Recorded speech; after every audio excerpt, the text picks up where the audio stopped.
Guys, हामी चाहिँ यहाँ घुम्न आएको काठमाडौँ होइन हौ, घुम्न चाहिँ आएको यहाँ दिदीको घरबाट निस्केको बाहिर। अनि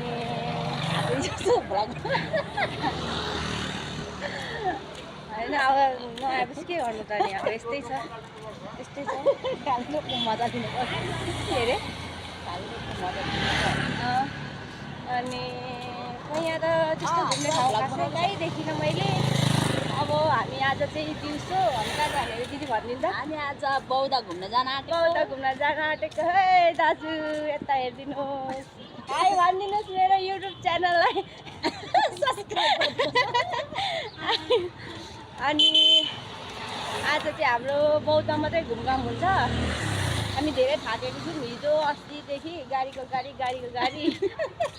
अनि यसो घुम्नु पनि पर्यो, फ्रेस हुनु पर्यो, बौद्ध जाने। अनि त्यसपछिको टुर चाहिँ हाम्रो बौद्धदेखि उता पशुपति स्वयम्भू होइन। अनि मलाई चाहिँ यहाँ पनि जानु मन लागिरहेको छ, ग्रासल्यान्ड पनि जानु मन लागिरहेको छ। पैसा चाहिँ अब हेरौँ, पैसा त भइहाल्छ नि होइन दाजु।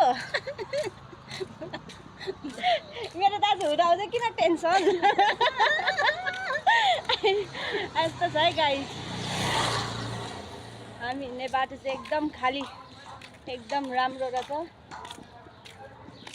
नबनाउन ल अहिले हामी अब खाजा खानु गएको, खाजा खाएर अनि बौद्ध घुमेको सानो पिक गर्छु है गाइस।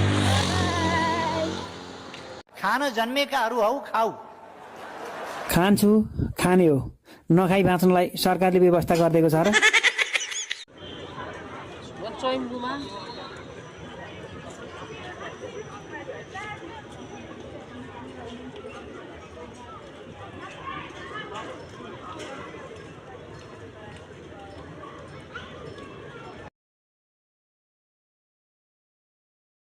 होइन नि आज हामी चाहिँ बौद्धमा आएको यसो घुम्नलाई।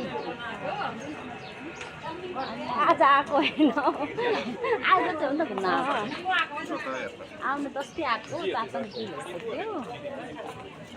बौद्ध घुम्नु दिदीले घुमाउनु ल्याउनु भएको हामीलाई। पशुपति घुमेर बौद्ध घुम्नु आएको। हामी डाइरेक्ट बौद्ध आउने भनेको तर